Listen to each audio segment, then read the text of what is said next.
Assalamualaikum warahmatullahi wabarakatuh. Apa kabar anak-anak kelas 4 yang Bapak cintai dan banggakan? Semoga kalian selalu berada di dalam keadaan sehat dan tetap semangat belajarnya.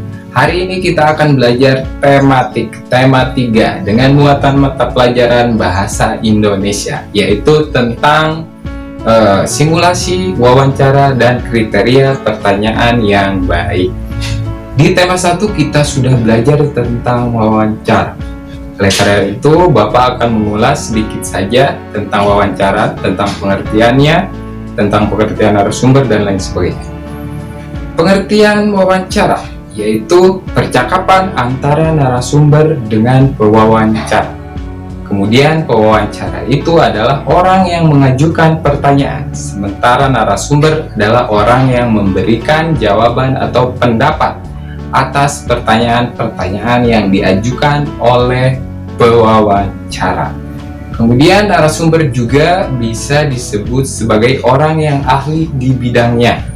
Kemudian pewawancara bisa disebut juga sebagai informan, orang yang akan memberitahukan kepada kita hasil wawancara dengan narasumber atau orang yang ahli di bidangnya.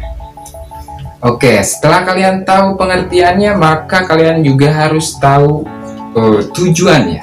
Tujuan wawancara adalah untuk mendapatkan informasi yang tepat dari sumber yang terpercaya, yaitu orang yang ahli di bidangnya. Kemudian bagaimana caranya melakukan wawancara? Yaitu dengan cara mengajukan sejumlah pertanyaan-pertanyaan dari pewawancara kepada narasumber. Dan biasanya wawancara itu dilakukan lebih dari satu orang. Contohnya seperti video berikut ini. Nah, ini adalah contoh orang yang sedang wawancara. Yang memegang ballpoint, anggap saja ballpoint itu adalah mic atau alat perekam. Nah, itu adalah pewawancaranya. Kemudian yang di depannya adalah narasumbernya. Oke, jadi kalian sudah tahu pengertiannya, kemudian contohnya juga. Maka dari itu kita lanjut ke kriteria pertanyaan yang baik. Kriteria pertanyaan yang baik ada 6. Yang pertama, harus sesuai dengan topiknya. Misalkan topik yang kita angkat adalah tentang budidaya tanaman, maka topiknya, pertanyaannya harus sesuai dengan topiknya. Dan narasumbernya juga harus sesuai dengan orang yang ahli dalam budidaya tanaman, yaitu misalkan petani. Kemudian yang selanjutnya, yang kedua, yaitu menggunakan bahasa yang benar. Jadi minimal kalian harus menggunakan bahasa yang dapat dimengerti oleh narasumbernya. Jangan menggunakan bahasa-bahasa yang tidak dimengerti oleh narasumbernya. Misalkan menggunakan bahasa asing atau bahasa daerah yang tidak dikuasai oleh narasumber, karena itu akan mempersulit kita untuk menggali informasi dari narasumbernya. Kemudian yang selanjutnya yaitu pertanyaan tidak mengandung jawaban iya atau tidak. Misalkan seperti ini, apakah Bapak suka menanam tanaman? Nah, ini pertanyaan seperti ini mengandung jawaban iya atau tidak.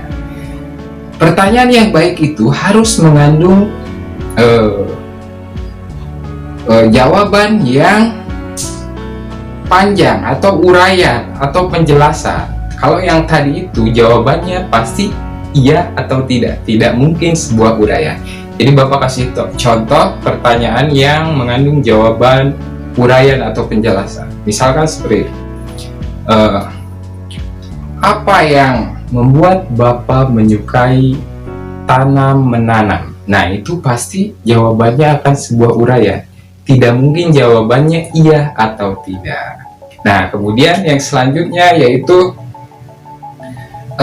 menggali informasi dengan menggunakan pertanyaan yang mengandung jawaban uraian atau penjelasan, maka kita akan bisa menggali informasi yang lebih banyak dari narasumber atau dari orang yang kita wawancarai. Dan yang terakhir adalah menggunakan kata tanya ASD KMB, yaitu apa, siapa, di mana, kemudian kapan, mengapa, dan bagaimana. Nah, itu adalah kata tanya yang harus kita gunakan di dalam sebuah pertanyaan atau di dalam kriteria pertanyaan yang baik. Setelah kalian tahu kriteria pertanyaan yang baik, maka selanjutnya kita akan membahas bagaimana caranya wawancara yang baik itu. Jadi ada 3: sebelum wawancara, ketika wawancara, dan sesudah wawancara. Nah, kita mulai dari sebelum wawancara. Sebelum wawancara, kita harus menghubungi narasumbernya untuk membuat janji atau meminta kesediaan narasumber tersebut untuk diwawancarai. Jadi kita harus membuat janji atau membuat kesediaan, apakah dia bersedia diwawancarai atau tidak. Kemudian yang selanjutnya, memberi kesan yang baik. Memberi kesan yang baik misalkan datang tepat waktu, pada waktu yang sudah dijanjikan, atau menghubungi narasumber tersebut di jam atau di waktu yang tepat. Jangan menghubungi narasumber itu misalkan di malam hari, karena malam hari itu adalah waktunya tidur, dan itu bukanlah kesan yang baik.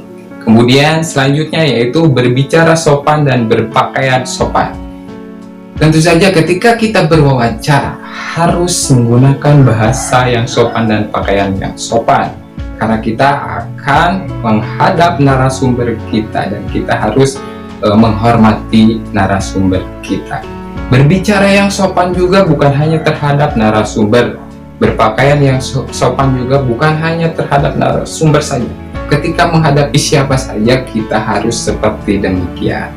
Kemudian selanjutnya yaitu menyiapkan daftar pertanyaan atau membuat daftar pertanyaan yang akan kita tanyakan kepada narasumber kita. Misalkan narasumber kita adalah seorang petani, maka kita harus membuat pertanyaan yang berkaitan dengan pertanian atau perkebunan. Kemudian yang selanjutnya yaitu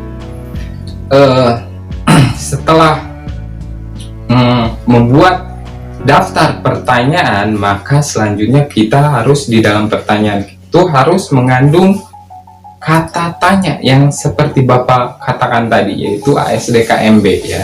Dan yang terakhir adalah berlatih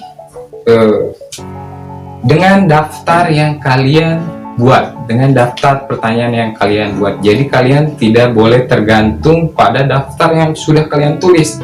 Ketika mewawancarai narasumbernya, kalian jangan tergantung pada teksnya. Jadi kalian jangan membaca ketika bertanya, tapi harus memahami apa yang akan kita tanyakan. Jadi tidak bergantung pada daftar pertanyaan yang kita buat. Nah, itulah sebelum kita mewawancara, poin-poinnya. Kemudian yang selanjutnya yaitu ketika sedang melakukan wawancara. Pertama kali, hal yang pertama kali yang harus kita lakukan tentu saja adalah memperkenalkan diri. Kemudian sampaikan maksud tujuan dari wawancara kita ini untuk apa? Untuk tugas sekolah kah? Untuk penelitian ilmiah kah? Untuk jurnalistik kah? Atau untuk apa? Setelah kalian mengungkapkan tujuan dari wawancara kalian, barulah kalian membuka pertanyaan dengan pertanyaan-pertanyaan yang ringan, dan cairkanlah suasananya agar antara pewawancara dengan narasumber ada chemistry atau ada keakraban, sehingga wawancara bisa berlangsung dengan lancar. Kemudian yang selanjutnya yaitu siapkan peralatan tulis atau alat rekam, yaitu untuk menulis atau merekam informasi-informasi yang diberikan oleh narasumber kita. Kemudian catatlah alamat lengkap dari narasumber yang kita wawancarai, karena mungkin pada suatu hari nanti kita memerlukan beliau, kita sudah ada alamatnya, atau untuk bukti juga bahwa kita sudah mewawancarai beliau, yaitu orang yang ahli di dalam bidangnya. Setelah itu dengarkanlah ketika narasumber itu berbicara atau memberikan informasi, dengarkan dengan seksama.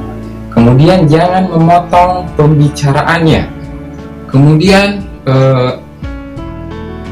jangan mengajukan pertanyaan-pertanyaan yang menyinggung perasaannya.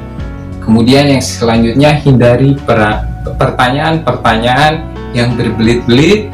Kemudian hindari pertanyaan yang meminta jawaban ulang.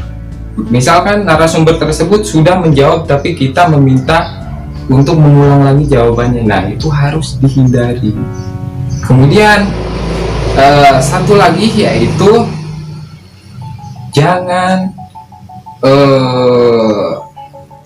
harus menghormati jawaban atau pendapat dari narasumber tersebut. Kemudian yang terakhir adalah menyimpulkan hasil wawancara yang sudah kalian wawancarai, yang sudah kalian dapat dari narasumber tersebut. Kemudian setelah selesai wawancara, maka kalian harus ucapkan undur diri dengan sopan. Setelah itu ucapkan terima kasih, dan setelah itu sampaikanlah permohonan maaf apabila ketika berwawancara ada sesuatu yang tidak berkenan. Nah, itu jadi tahapannya sebelum wawancara, ketika wawancara, dan sesudah wawancara. Nah, itu poin-poinnya sudah Bapak jelaskan satu persatu, dan itulah cara praktek untuk wawancara, dan kalian bisa mempraktekkan atau mensimulasikannya di rumah. Oke, itu saja yang dapat Bapak sampaikan pada pembelajaran hari ini. Mohon maaf bila ada kesalahan dari kata-kata Bapak. Terima kasih. Wassalamualaikum warahmatullahi wabarakatuh.